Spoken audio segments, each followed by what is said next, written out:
Terapia conductual. Es definida como la orientación clínica general para la solución o modificación de problemas emocionales y conductuales, identificada filosóficamente con un enfoque experimental de la conducta humana. Características. La terapia de conducta se desarrolló como un movimiento social y científico-académico y no como una escuela terapéutica. Se fundamenta en los principios de la investigación psicológica básica y su desarrollo está unido a los avances de la psicología empírica. Su punto de arranque fueron las teorías del aprendizaje y su idea central, el interés por la conducta observable. La terapia conductual pone, a su vez, su punto de mira más en los acontecimientos que suceden entre las sesiones terapéuticas que en aquello que surge dentro de cada sesión. Hoy se acepta que el paciente no se despoja antes de cada sesión de sus patrones de conducta, sino que conserva y manifiesta dentro de ella sus características típicas interaccionales, transferencia. De igual modo, el terapeuta reacciona de manera concreta, contra transferencia, ante cada uno de sus pacientes. A menudo, los pacientes empiezan el proceso de conducta describiendo un problema más o menos específico.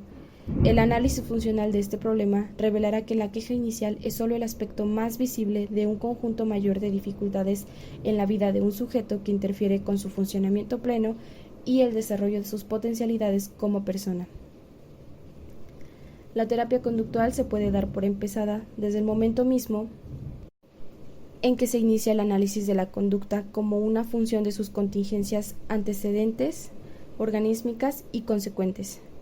Este análisis se fundamenta en las hipótesis del interaccionismo y situacionismo, o inicia un movimiento de exploración en el paciente y éste comienza a visualizar su problema como un eslabón con significado y sentido dentro de una cadena de eventos en su ambiente circundante en sí mismo.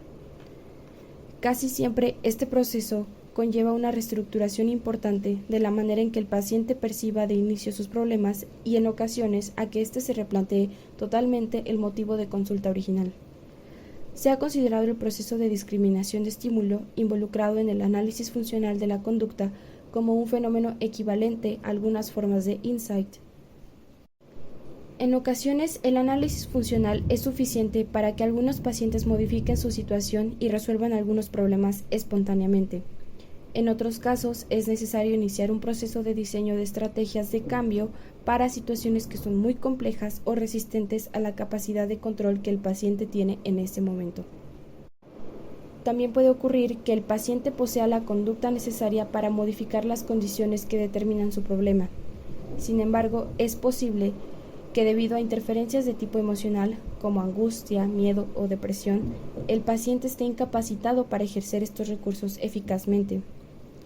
Esta situación es descrita en ocasiones por otras teorías como resistencias. Se manejan reestructurando el ambiente de tal forma que los pacientes ejerciten sus potenciales de respuesta primero en situaciones que son mucho menos amenazantes que la que ha originado la consulta terapéutica.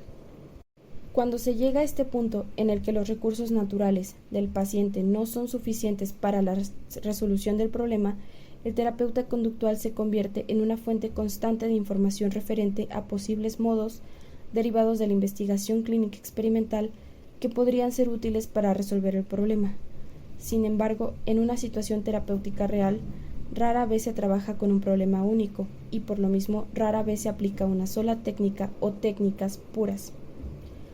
Para el proceso de diseño de las estrategias de cambio específicas que cada paciente podría necesitar, el terapeuta conductual posee un conocimiento profundo de los principios teóricos del aprendizaje y la psicología general, y es capaz de combinarlos con la experiencia experimental y clínica acumulada.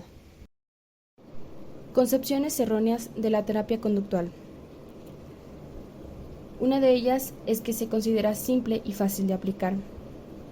Esto porque a partir de los primeros informes que aparecieron en 1970, se describían los logros en el tratamiento de una gran variedad de conductas problemáticas en niños y adultos con datos experimentales que mostraban reducciones dramáticas de problemas como miedos intensos de diversa naturaleza, conducta autodestructiva en niños autistas, conducta delirante en pacientes esquizofrénicos en poco tiempo de tratamiento.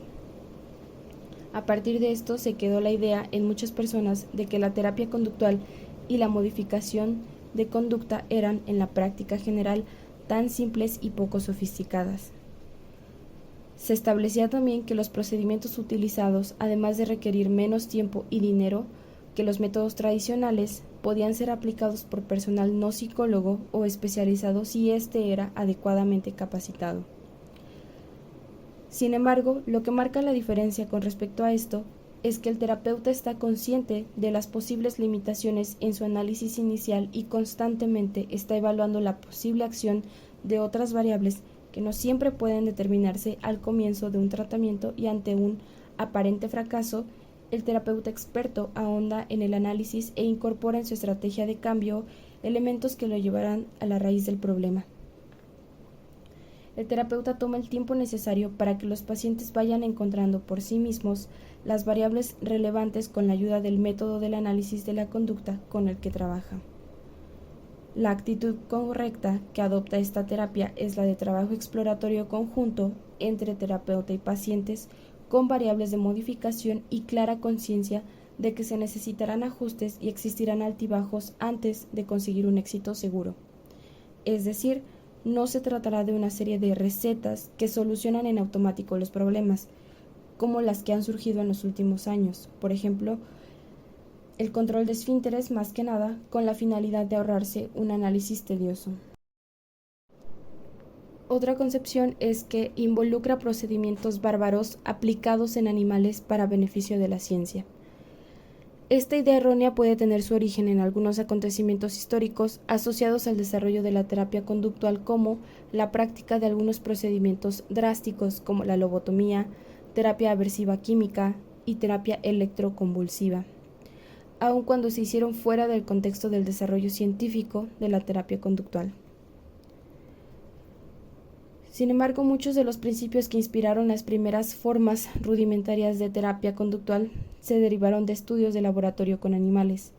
Por tal razón, estímulos como descargas eléctricas o estimulación luminosa intensa se han utilizado con frecuencia en este contexto para observar el comportamiento de ciertas variables bajo condiciones de aislamiento y control que no son posibles en situaciones humanas. A partir de esto pueden surgir principios que a su vez logren procedimientos que, utilizados en el contexto apropiado, sean beneficiosos para entender y resolver problemas humanos. Hoy en día, el curso de la investigación en terapia conductual se produce con sujetos humanos y cada vez más en condiciones clínicas reales, o por medio de diseños experimentales que alteran de forma mínima el ambiente natural. La investigación experimental aplicada permite encontrar maneras de amplificar el poder de cambio de estos procedimientos y hacerlos utilizables para diferentes contextos, personas y problemas. También se ha considerado que la terapia conductual tiene una manipulación irrespetuosa de la autonomía del paciente. Aunque por lo general es errónea, la preocupación por la autonomía del paciente varía dependiendo de la filosofía general acerca de la naturaleza del ser humano que el terapeuta profese.